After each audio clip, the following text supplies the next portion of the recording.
ತಾನೇ ಅಲ್ಲಿನ ಮಾಜಿ ಟ್ರಸ್ಟಿನೇ ಮಾತನಾಡ್ತಾ ಇದ್ರು. ಯಾವತ್ತೂ ಕೂಡ ಸುಬ್ರಹ್ಮಣ್ಯ ಸ್ವಾಮಿ ದೇವಸ್ಥಾನದಲ್ಲಿ ಅಥವಾ ಕುಕ್ಕೆಯಲ್ಲಿ ಇಂಥ ಸಂಪ್ರದಾಯಗಳು ಇರಲಿಲ್ಲ. ಇದೇ ಮೊದಲ ಬಾರಿಗೆ ಹೊಸ ರೀತಿಯ ಸುತ್ತೋಲೆ ತಂದಿರೋದ್ರಿಂದ ಅನ್ಯ ಧರ್ಮೀಯರನ್ನ ಕೂಡ ಆಹ್ವಾನ ಮಾಡಬೇಕಾಗಿದೆ, ಶಿಷ್ಟಾಚಾರದ ಪಾಲನೆ ಮಾಡಬೇಕಾದ ಅನಿವಾರ್ಯತೆ ಇದೆ ಅನ್ನುವಂತಹ ವಿಚಾರಗಳನ್ನು ಹೇಳ್ತಾ ಇದ್ರು. ಅರುಣ್ ಸರ್, ನಿಮಗೇನೋ ಪ್ರಶ್ನೆ ಇದೆ ಅಂತ ಹೇಳ್ತಾ ಇದ್ರಿ, ಪ್ರಶ್ನೆ ನೋಡಿ. ಇದು ರಾಜಕೀಯ ಕುತಂತ್ರ ಅಂತ ಹೇಳಬೇಕು. ನಾನು ಸಹ ಮಂಗಳೂರವನ್ನೇ. ಓಕೆ, ಮಂಗಳೂರಲ್ಲಿ ಇದುವರೆಗೂ ಈ ಥರ ಎಂಥ ಸಹ ಸಮಸ್ಯೆಗಳಾಗಿರಲಿಲ್ಲ. ಈಗ ಇದ್ರದ್ದೇ ಅಲ್ಲ, ಹಿಂದೂ ಧರ್ಮವನ್ನು ಇಟ್ಕೊಂಡು ಸಹ ಕುತಂತ್ರ ಆಗ್ತಾ ಇದೆ. ಈಗ ನೋಡಿ, ಮೊದಲು ಏನೋ ಕೋತಿಗಳು ಆಂಜನೇಯನ ಸ್ವರೂಪ, ಎಲ್ಲ ಕಡೆ ಕೋತಿಗಳನ್ನ ತೆಗೆದಾಕೆ ಅಂತ ಇದು ಮಾಡಿದ್ರು. ಇವಾಗ ನಾಯಿಗಳು ನಮ್ಮ ದತ್ತಾತ್ರೇಯ ಸ್ವಾಮಿ ಜೊತೆಯಲ್ಲಿ ಮತ್ತು ಕಾಲಭೈರವ ಈಶ್ವರನ ಇದು. ಇವಾಗ ನಾಯಿಗಳನ್ನ ಸಹ ಏನು ಇಲ್ಲಿರಬಾರ್ದು ಅಲ್ಲಿರಬಾರ್ದು ಅಂತ ಇದು ಮಾಡ್ತಾಯಿದ್ದಾರೆ. ಶ್ವಾನಗಳು ಹಿಂದೂ ಧರ್ಮದಲ್ಲಿ ಏನು ನಮ್ಮ ಧರ್ಮರಾಯನ ಜೊತೆಲಿ ಸ್ವರ್ಗಕ್ಕೆ ಹೋಗಿದ್ದು ಅಂಥ ಇವಾಗ ಪ್ರಾಣಿಗಳನ್ನ ಬಿಡ್ತಾ ಇಲ್ಲ ರೀ. ಪ್ರಾಣಿಗಳ ಮೇಲೂ ರಾಜಕೀಯ ಮಾಡ್ತಾ ಇದ್ದಾರೆ. ನಾಯಿಗಳು ಮತ್ತು ಕೋತಿಗಳಿರಬಾರ್ದಂತೆ. ಕೋತಿಗಳು ಆಂಜನೇಯ ಸ್ವರೂಪ ರೀ ಎಲ್ಲ ವಿಚಾರಗಳಲ್ಲೂ ಅಂತ. ಇವಾಗ ಎಲ್ಲ ಇದ್ರಲ್ಲೂ ರಾಜಕೀಯ ಮಾಡ್ಕೊಂಡು ಒಂದು ಹಿಂದೂ ಧರ್ಮಕ್ಕೆ ಅವ್ರವ್ರು ಇದಕ್ಕೆ ಇದು ಮಾಡ್ತಾ ಇದ್ದಾರೆ. ನಗರಾಲ್ ಸರ್ ಹೇಳಿ. ಈಗ ಈ ನಾಯಿಗಳದ್ದು ಇದು ನೀವು ಹೈದರಾಬಾದ್ ಬಿರಿಯಾನಿ ಅವ್ರದ್ದು ಕೇಳಬೇಕು. ಆದಷ್ಟು ನಾಯಿ ಮಾಂಸಗಳು ಪ್ರೂವ್ ಆಗಿರುವಂತದ್ದು ಇದು ನಾವು ಖಂಡಿಸಲೇಬೇಕು. ಆಯ್ತಾ, ಅದ್ರದ್ದು ವಿಷಯ ಬೇರೆ ಇದೆ. ನಾನು ಹೇಳ್ತಿರೋದು ನೀವು ನಾಯಿ ಕೋತಿ ಮನುಷ್ಯರಿದ್ದೀವಿ, ಮನುಷ್ಯರಿದ್ದೀವಿ. ಇಷ್ಟು ವರ್ಷ ಇಲ್ಲದ ಐತಿಹಾಸಿಕ ಕಾರ್ಯಕ್ರಮದಲ್ಲಿ ಕಾಂಗ್ರೆಸ್ ಗೌರ್ಮೆಂಟು ತುಷ್ಟೀಕರಣ ಮಾಡಿ ಇವತ್ತು ಮಾಡುವಂಥ ಉದ್ದೇಶ ಏನಿತ್ತು? ಇದು ಎಲ್ಲೋ ಒಂದು ಕಡೆ ಇಡೀ ತೇಜವಧಿ ಮಾಡುವಂಥದ್ದು, ಷಡ್ಯಂತ್ರ ಮಾಡುವಂಥದ್ದು, ಹಿಂದೂಗಳ ಭಾವನೆಗೆ ಧಕ್ಕೆ ತರುವಂಥ ವಿಚಾರವಾಗಿದೆ ಅಂತಕ್ಕಂಥದ್ದು ನಾವು ಚರ್ಚೆ ಮಾಡ್ತಿರೋದು. ಇನ್ನು ನಮಗೆ ಕೋತಿಗಳು ಹೋಯ್ತು, ನಾಯಿಗಳು ಹೋಯ್ತು, ಹೋಗ್ತಾ ಇದೆ. ಏನ್ ಮಾಡೋದು? ಕೋತಿಗಳು ಹೋಗ್ತದೆ, ನಾಯಿಗಳು ಸ್ವಾಮಿ.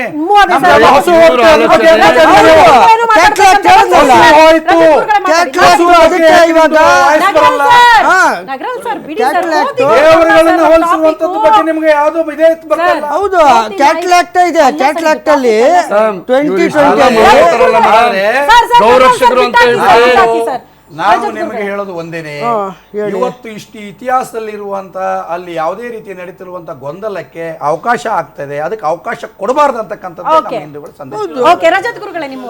ನಮ್ಮ ಸನಾತನ ಧರ್ಮ ಏನಿದೆ ಅದು ಧರ್ಮದಲ್ಲಿ ನಾವು ಜಗತ್ನಲ್ಲೇ ಇರೋದು ಒಂದೇ ಧರ್ಮ. ಮಿಕ್ಕಿದ್ದೆಲ್ಲ ಏನು ಯಾವ ಧರ್ಮಗಳು ನಮ್ಗೆ. ಯಾಕಂದ್ರೆ ಹಿಂದೂ ಧರ್ಮದಲ್ಲಿ ಒಂದು ಮೈ ಮೇಲೆ ದೇವ್ರು ಬಂತು ಅಂದ್ರೆ ನಿರ್ದಿಷ್ಟವಾಗಿ ನಿಮ್ಮ ಪರ್ಸನ್ ಇಷ್ಟೇ ದುಡ್ಡಿದೆ, ನಿಮ್ಮ ಮನೇಲಿ ಹಿಂಗೆ ಇಟ್ಟಿದೆ, ಹಿಂಗೆ ಹುಟ್ಟಿದೆ, ನಿಮ್ಮ ಅಪ್ಪ ಅಮ್ಮನ ಹೆಸರು ಹೇಳ್ತಾರೆ. ಯಾವ ಧರ್ಮದಲ್ಲೂ ಹೇಳಲ್ಲ. ಚಾಲೆಂಜ್ ಮಾಡಿ ಹೇಳ್ತೀನಿ ಬೇಕಂದ್ರೆ. ಒಂದು ಎರಡನೇದೇನು ಅಂತಂದ್ರೆ, ಇವತ್ತು ಕುಕ್ಕೇಸು ಬೆಳೆ ಮಾಡಿದ್ರು, ನಾಳೆ ಧರ್ಮಸ್ಥಳದಲ್ಲಿ ಮಾಡ್ತಾರೆ, ಬೆಳೆ ಇನ್ನೊಂದು ಕಡೆ ಮಾಡ್ತಾರೆ. ಅಂದ್ರೆ ಹಿಂದೂಗಳಿಗೆ ಏನೊಂದು ಪರಿಹಾರ ಇದೆ. ನಮ್ಮ ಹಿಂದೂ ಧರ್ಮಕ್ಕೆ ಇರೋದೇ ಒಂದು ಪುಣ್ಯಕ್ಷೇತ್ರಗಳು. ನಮ್ಗೆ ಇನ್ಯಾವುದೋ ದೇಶ, ಇಂಡಿಯಾ ಭಾರತನೇ ನಮ್ಗೆ ಬೇಕು.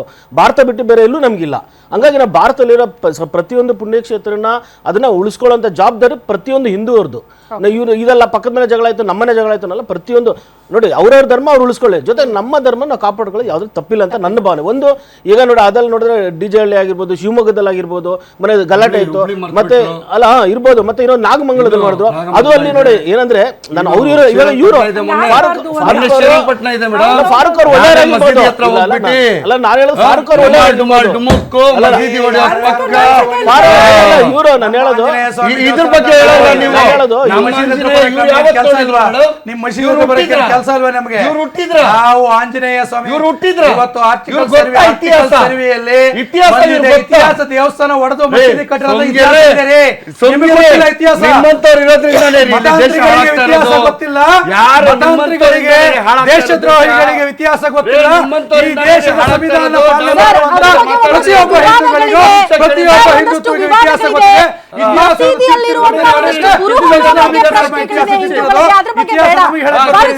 ಫಾರೂಕ್ ಸರ್, ಈಗ ಅಲ್ಲೊಂದಷ್ಟು ಹಿಂದೂ ದೇವಸ್ಥಾನಕ್ಕೆ ಸಂಬಂಧಪಟ್ಟಂತ ಕುರುಹುಗಳಿದೆ ಅನ್ನೋ ಕಾರಣಕ್ಕೆ ವಾದ ಮಾಡ್ತಿದ್ದಾರೆ ಹಿಂದೂಗಳು. ಆ ವಿವಾದ ಪಕ್ಕಕ್ಕೆ ಒಂದ್ ನಿಮಿಷ, ಇದೆಲ್ಲ ಇರ್ಲಿ ಪಕ್ಕದಲ್ಲಿ ನಾನು ಹೇಳ್ತೀನಿ. ಇವ್ರು ರಾಜಕೀಯ ಮಾಡ್ತವ್ರೆ, ಮುಸಲ್ಮಾನರನ್ನ ಕರೀತಾ ಇದ್ದಾರೆ. ನಾವು ಅತಿಥಿಯಾಗಿ ಹೋಗೋದೇ ತಪ್ಪು ಅಂದ್ರೆ ಸಿಂಪಲ್. ನಾನು ಫಸ್ಟ್ ಕ್ಷಮೆ ಕೇಳ್ತೀನಿ.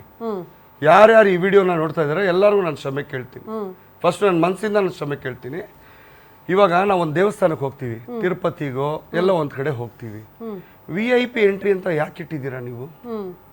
ದೇವರು ಎಲ್ಲರಿಗೂ ಒಂದೇ ಅಲ್ವಾ? ದರ್ಶನ ಒಂದೇ ಇರ್ಬೇಕು ತಾನೆ. ಯಾವನೋ ಸ್ವಲ್ಪ ಕಾಣಿಕೆ ಜಾಸ್ತಿ ಕೊಡ್ತಾನಂದ್ರೆ ನಮ್ದು ನಾವು ಒಂದ್ ನಿಮಿಷ ನೀವು ಮಾತಾಡ್ಬೇಡ್ರಿ. ನಿಮ್ದು ದೇವಸ್ಥಾನ ಅನ್ರಿ. ನೀವು ಮಾತಾಡ್ಬೇಡ್ರಿ. Relations, ಧಾರ್ಮಿಕ ನೀವು ಜೊತೆ ಮಾತಾಡ್ಬೇಡ್ರಿ. ನೀವು ಮಾತಾಡ್ಬಾರ್ದು. ನೀವು ಮಾತಾಡ್ಬಾರ್ದು. ನೀವು ಮಸೀದಿಲಿ ನೀವು ರಿಲೇಟ್ ಮಾಡ್ಕೊಳ್ಳಿ. ಅದನ್ನೇ ನಾನು ಹೇಳಕ್ ಹೋಗ್ತಾ ಇರೋದು. ಎಂಪಿಗೋ ಅದನ್ನೇ ನಾನು ಹೇಳ್ತಾ ಇರೋದು. ಸಾವಿರಾರು ಕೋಟಿ ನೀವು ಅದನ್ನೇ ನಾನು ಹೇಳ್ತಾ ಅವಶ್ಯಕತೆ ಇಲ್ಲ. ಇದ್ರ ನಮ್ಮ ಬಗ್ಗೆ ಧಾರ್ಮಿಕ ಯಾರು ಜೊತೆ ಮಾತಾಡಲ್ಲ. ನಾವು VIP ನ ಮಾಡ್ಕೊಂತೀವಿ. ಧರ್ಮದ ಮುಸ್ಲಿಮರ ನಿಯಮಗಳ ನಮ್ಮ ಬಗ್ಗೆ ಧರ್ಮದ ಬಗ್ಗೆ ಮಾತಾಡಿ. ಮಾತಾಡೋ ನೈತಿಕತೆ ಇಲ್ಲ. ಬೇರೆ ನಮ್ಮ ಧರ್ಮದ ಬಗ್ಗೆ ಮಾತಾಡೋ ನೈತಿಕತೆ ಇಲ್ಲ. ಬಗ್ಗೆ ಅಂತ. ನಮ್ಮ ಧರ್ಮದ ಬಗ್ಗೆ ಮಾತಾಡೋ ನೈತಿಕತೆ ಇದೆ ಅವ್ರಿಗೆ.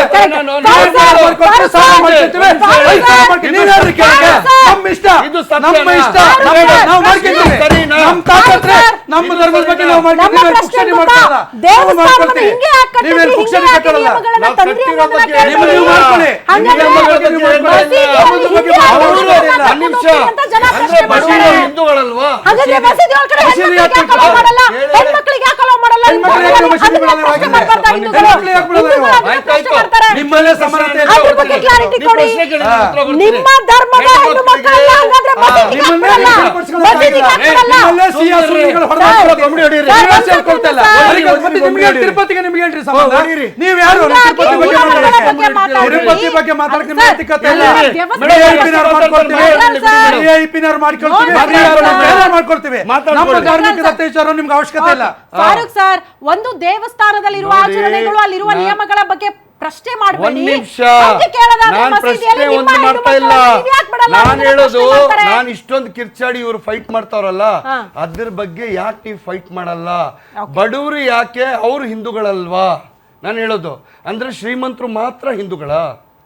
ನನ್ನ ಪ್ರಶ್ನೆ ಇಷ್ಟೇ. ನಾನು ಹೇಳ್ತಾ ಇದ್ದೀನಿ, ನೀವು ಇವತ್ತು ಇಲ್ಲಿ ಕುತ್ಕೊಂಡು ಕಿರ್ಚಾಡ್ತಾ ಇದ್ದೀರಾ. ನಾನು ಒಬ್ಬ ಹಿಂದೂ ಮುಖಂಡ ಅಂತ ಹೇಳ್ಬಿಟ್ಟು ನೀವು ಕುತ್ಕೊಂಡು ಅಲ್ಲ, ಎಲ್ಲರಿಗೂ ಒಂದ್ ಒಂದೇ ನಿಮಿಷ ಆದ್ರೆ ಮೇಡಮ್, ಮುಸ್ಲಿಂ ಧರ್ಮದ ಮೇಡಮ್, ಹೆಣ್ಣು ಮಕ್ಕಳನ್ನ ಒಂದ್ ನಿಮಿಷ ಮಸೀದಿ ನನ್ನ ಒಳಗಡೆ ಪ್ರಶ್ನೆಗೆ ಯಾಕೆ ಉತ್ತರ ಕೊಡಿ. ಪ್ರಶ್ನೆ ನಮ್ಮ ಮಾಡ್ತಾರೆ? ಧರ್ಮದ ಪ್ರಶ್ನೆಗೆ ಉತ್ತರ ಕೊಡಿ. ಸರ್, ನೀವು ನಮ್ಮ ಪ್ರಶ್ನೆಗೆ ಉತ್ತರ ಕೊಡಿ ಅಂತ ಅವ್ರು ಆಯ್ತು, ಹೇಳ್ತಿದ್ದಾರೆ. ನೀವು ಅವ್ರ ಪ್ರಶ್ನೆ ಕೇಳಿ, ನಾನು ಉತ್ತರ ಅವ್ರ ಕೊಡ್ತೀನಿ. ಪ್ರಶ್ನೆನೋ ಅಲ್ವಾ? ಅವ್ರ ಪ್ರಶ್ನೆ ಹಿಂದೂ ಕೇಳಿ, ನಾನು ಉತ್ತರ ದೇವಸ್ಥಾನದ ಕೊಡ್ತೀನಿ. ಒಳಗಡೆ, ಈಗ ಹಿಂದೂ ಆಯ್ತು ದೇವಸ್ಥಾನದ ಒಳಗಡೆ ಮೇಡಮ್, ಇವಾಗ ನೋಡಿ ಓಕೆ ಆರ್ಗ್ಯುಮೆಂಟ್ ಅಂತ ಮಾಡೋದು ಬೇಡ. ಒಪ್ಕೊಳ್ತೀವಿ ಸರ್, ಅದನ್ನ ಅವ್ರ ಸ್ವಾಗತ ಪ್ರಶ್ನೆ ಕೇಳಿ ನಾನು ಮಾಡ್ಕೊಳ್ತೀವಿ. ಉತ್ತರ ಕೊಡ್ತೀನಿ. ಸರ್, ನಾನು ಅದನ್ನ ಪ್ರಶ್ನೆ ಸ್ವಾಗತ ಕೇಳ್ತೀನಿ, ಅವ್ರು ಉತ್ತರ ಮಾಡ್ಕೊಳ್ತಾರೆ. ಕೊಡ್ಲಿ. ಹಿಂದೂಗಳು ಸ್ವಾಗತ ಮಾಡ್ಕೊಳ್ತಾರೆ. ಆ ರೀತಿ ವ್ಯತ್ಯಾಸ ಸಮಸ್ಯೆಗಳು ಮೇಡಮ್, ಹೌದು ಅಂತ ನಾನು ಸರಿ ಮಾಡುವ simple ಪ್ರಶ್ನೆ ಪ್ರಯತ್ನಗಳಾಗುತ್ತೆ. ಕೇಳ್ತಾ ಇರೋದು. ಸರ್, ನಾವು ನೀವು ಸಿಂಪಲ್ ಪ್ರಶ್ನೆ ಮಾಡಿ, ನಾನು ಉತ್ತರ ಸರ್. ಕೊಡ್ತೀನಿ. ನಾವು ಸಿಂಪಲ್ ಪ್ರಶ್ನೆನೇ ನಮ್ಮ ಕೇಳ್ತಾ ಪ್ರಶ್ನೆ ಇದ್ದೀವಿ. ಮಾಡಿ. ಎನಿವೆ ಕೊನೆಯದಾಗಿ ನಾನು ಇಲ್ಲ ಮೇಡಮ್, ಅವ್ರ ಪ್ರಶ್ನೆ ಮಾಡ್ಲಿ, ನಾನು ಉತ್ತರ ಕೊಡ್ತೀನಿ. ನಿಮ್ಮ ಧರ್ಮದಲ್ಲಿ ಹೆಣ್ಣು ಮಕ್ಕಳನ್ನ ನಿಮ್ಮ ಧರ್ಮದಲ್ಲಿ ಹೆಣ್ಣು ಮಕ್ಕಳನ್ನ ಮಸೀದಿಗೆ ಬಿಡ್ಕೊಳ್ಳಲ್ಲ.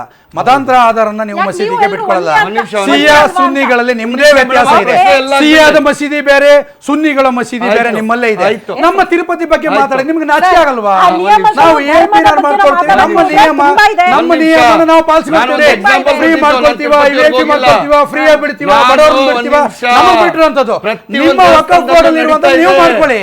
ಒಂದ್ ನಿಮಿಷ, ಪ್ರತಿ ಒಂದು ದೇವಸ್ಥಾನದಲ್ಲೂ ನಡೀತಾ ಇದೆ. ನಾನು ನಿಮ್ಗೆ ಒಂದು ಎಕ್ಸಾಂಪಲ್ ಕೊಟ್ಟಿದ್ದು, ಯಾಕಂದ್ರೆ Okay, okay, ಆ ತರ ಹೇಳಿದಾಗ ನಿಮ್ಗೆ ಅರ್ಥ ಆಗುತ್ತೆ ಅಂತ Okay, fine, sir. ಹೇಳ್ಬಿಟ್ಟು ಇವ್ರ ಪ್ರಶ್ನೆ ಕೇಳಿದ್ರೆ ನಾನು ಉತ್ತರ ಕೊಡಲ್ಲ madam? Sir, Farooq sir, time ಆಯ್ತು, ಬೇಗ ಕ್ವಿಕ್ ಆಗಿ ಪ್ರಶ್ನೆ ಆಯ್ತು. ಕ್ವಿಕ್ ಆಗಿ. ಇವ್ರೇನ್ ಹೇಳಿದ್ರು, ಶಿಯಾ ಅವ್ರ ಮಸೀದಿ ಬೇರೆ ಇದೆ, ಸುನ್ನಿ ಅವ್ರದ್ದು ಬೇರೆ ಇದೆ ಅಂತ ಹೇಳಿದ್ರು.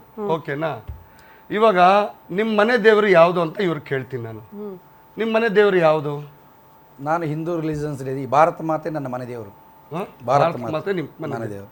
ಇವ್ರು ಇಲ್ಲಿ ರಾಜಕೀಯ ಮಾಡ್ತಾ ಇದ್ದಾರೆ. ಯಾಕೆ? ಇವಾಗ ನಿಮ್ಗೆ ಸತ್ಯ ಹೇಳ್ಬಿಟ್ರೆ ನಿಮ್ಗೆ ರಾಜಕೀಯ ಸರ್, ಸ್ಟಾರ್ಟ್ ಸರ್, ಆಗ್ಬಿಡುತ್ತೆ. ಈಗ ಸುಳ್ಳು ಹೇಳಕ್ಕೆ ಅದಕ್ಕೆಲ್ಲ ನಾವು ಉತ್ತರ ಕಾಂಗ್ರೆಸ್ ಕೊಡ್ತೀರಾ? ಗುಲಾಮರು ಅಂತೀರಾ? Time short ರಾಜಕೀಯ ಆಗಿದೆ. ರಾಜಕೀಯ Okay, okay. ಇರೋದ್ರಿಂದ ನಾವು ಯಾವುದೇ Okay, ಪಕ್ಷದ ಫಾರೂಕ್ ಸರ್, ಗುಲಾಮರಲ್ಲ. ಫಾರೂಕ್ ಸರ್, ಇನ್ನೊಂದು debate ಅಲ್ಲಿ ನಿಮ್ಮ ಮಾತಾಡೋಣ. ಜಗಳನೂ ಅಷ್ಟೇ, ನಮಗೆ Okay, ವಯಸ್ಸಲ್ಲ okay. ಅದು. Anyway, thank you. ನಾವಲ್ಲ, ನಾವು ಆ Thank you. ಗುಲಾಮ್. ಇಷ್ಟೊತ್ತು ನಮ್ಮ ಜೊತೆ ಭಾಗಿಯಾಗಿದ್ದಕ್ಕಾಗಿ ಪ್ರಸನ್ನ ದರ್ಬೆ ಸರ್, ತಮಗೂ ಕೂಡ ಧನ್ಯವಾದಗಳು. ಇಷ್ಟೊತ್ತು ನಮ್ಮ ಜೊತೆಗೆ ಮಾತನಾಡಿದ್ದಕ್ಕಾಗಿ. ಒಟ್ನಲ್ಲಿ ಹಿಂದೂ ಧರ್ಮದ ಆಚರಣೆಗಳಿದ್ದಾಗ ಅನ್ಯ ಧರ್ಮೀಯರಿಗೆ ಅವಕಾಶ ಮಾಡಿಕೊಟ್ಟು ಯಾರ್ದೋ ಓಲೈಕೆಗೆ ಯಾಕೆ ಭಾವನೆಗಳಿಗೆ ಧಕ್ಕೆ ತರೋ ಕೆಲಸಗಳನ್ನ ಮಾಡ್ತಾ ಇದ್ದೀರಿ? ಆಚರಣೆಯಾಗಿ ಹೋಗ್ತಾ ಇದ್ದಾಗ ಅದರಲ್ಲಿ ಕಲ್ಲು ಹಾಕೋ ಕೆಲಸ ದಯವಿಟ್ಟು ರಾಜಕಾರಣಿಗಳು ಮಾಡಬೇಡಿ ಅನ್ನುವಂಥ ಒಂದಷ್ಟು ವಿಚಾರಗಳು ಮುನ್ನೆಲೆಗೆ ಬರ್ತಾ ಇದೆ. ಗೊತ್ತಿಲ್ಲ, ಅದನ್ನ ಅವರವರ ಭಾವನೆಗಳಿಗೆ ಬಿಟ್ಟದ್ದು, ಅದನ್ನ ಹೆಂಗೆ ತೆಗೆದುಕೊಳ್ತಾರೆ ಅಂತ. ಇದಾಗಿತ್ತು ಈ ಹೊತ್ತಿನ ವಿಶೇಷ. ಇದು ಗ್ಯಾರಂಟಿ ನ್ಯೂಸ್, ಸುದ್ದಿ ಖಚಿತ, ನ್ಯಾಯ ನಿಶ್ಚಿತ.